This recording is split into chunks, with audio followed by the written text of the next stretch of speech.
Assalamualaikum warahmatullahi wabarakatuh. Perkenalkan, nama saya Stefa Fadian Fatma dari kelas F jurusan PAUD semester 4 NPM 1811070228. Di sini saya dari Universitas Islam Negeri Raden Intan Lampung. Saya akan membuat video untuk mata kuliah metode pengembangan fisik motorik anak usia dini.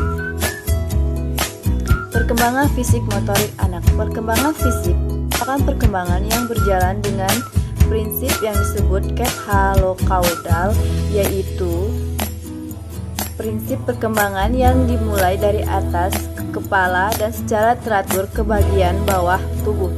Perkembangan fisik motorik bertujuan agar anak mampu mengontrol gerakan kasar secara sadar dan untuk keseimbangan, serta mampu mengontrol gerakan halus. Menurut Kuhlen dan Thompson dalam Syamsu Yusuf LN 2014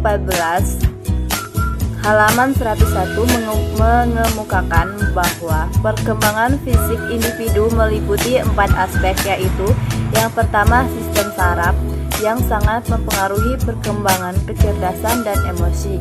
Yang kedua, otot-otot yang mempengaruhi perkembangan kekuatan dan kemampuan motorik. Yang ketiga, kelenjar endokrin yang menyebabkan munculnya pola-pola tingkah laku baru, seperti pada usia remaja berkembang perasaan senang untuk aktif dalam suatu kegiatan yang sebagian anggotanya terdiri atas lawan jenis. Yang keempat, ada struktur fisik atau tubuh yang meliputi tinggi, berat, dan proporsi. Dan ada karakteristik perkembangan fisik.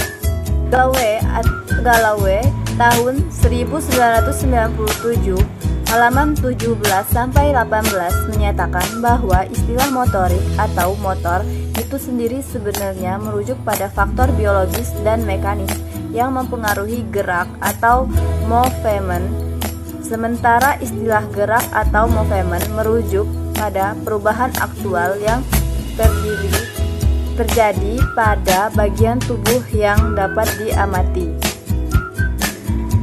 Tahap perkembangan fisik. Periode psikomotor usia 0 sampai 2 tahun. Bagi anak yang berada pada tahap ini, pengalaman diperoleh melalui fisik atau gerak anggota tubuh dan sensori atau koordinasi alat indera. 0 sampai 1 bulan, bayi menunjukkan perilaku refleksif. Contohnya, bayi menggenggam, menangis, mencari suara, terkejut dengan suara-suara bising. Prinsip yang perlu diperhatikan anak untuk mengembangkan motorik anak usia dini antara lain: berikan kebebasan ekspresi pada anak, lakukan pengaturan waktu, tempat, media, atau alat dan bahan agar dapat merangsang anak untuk kreatif. Berikan bimbingan kepada anak untuk menemukan teknik atau cara yang baik dalam melakukan kegiatan dengan berbagai media. Lalu, pupuk keberanian anak dan hindarkan petunjuk yang dapat merusak keberanian dan perkembangan anak. Lalu, bimbing anak sesuai dengan kemampuan dan taraf perkembangan anak, dan berikan rasa gembira dan ciptakan suasana yang menyenangkan pada anak, dan lakukan pengawasan menyeluruh terhadap pelaksanaan kegiatan. Terdapat 3 jenis gerakan dasar yang perlu dikembangkan kepada anak. Yang pertama, gerak lokomotor mencakup gerakan berjalan, berlari, melompat, meloncat, melompat-lompat, mendaki. Dan yang kedua, ada gerakan manipulatif mencakup gerakan melempar, menangkap, menendang, memasukkan. Dan yang ketiga, ada gerakan stabilitas mencakup mengayun, berguling, membalikkan badan, dan berjalan di atas papan titian.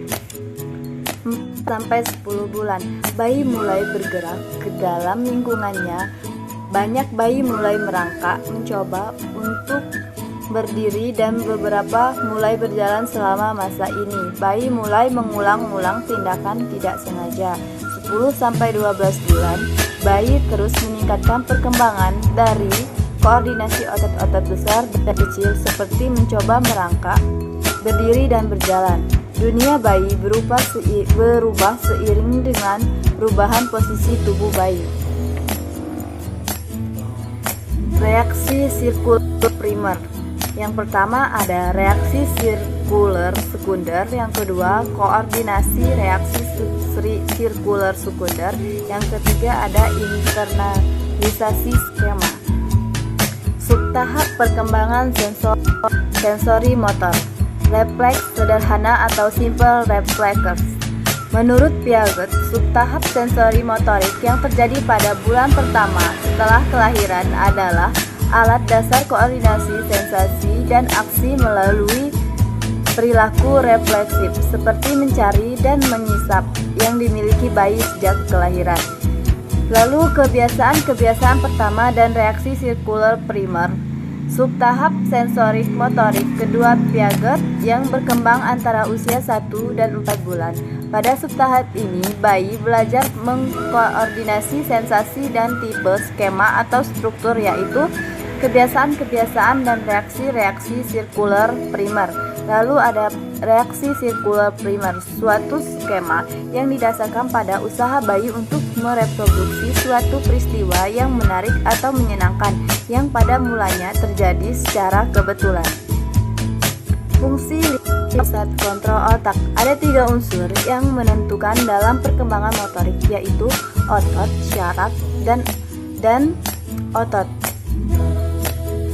dan otak. Ketika motorik bekerja, ketiga unsur tersebut melaksanakan masing-masing peranannya secara interaksi positif. Yang kedua, fungsi perkembangan motor. Adapun Harlock menjelaskan bahwa keterampilan motorik dapat dikategorikan ke dalam 4 bidang, yaitu yang pertama keterampilan bantu diri, yang kedua keterampilan bantu sosial, yang ketiga keterampilan bermain, dan yang keempat keterampilan sekolah. Itulah video dari saya. Wabillahi taufiq wal hidayah. Wassalamualaikum warahmatullahi wabarakatuh.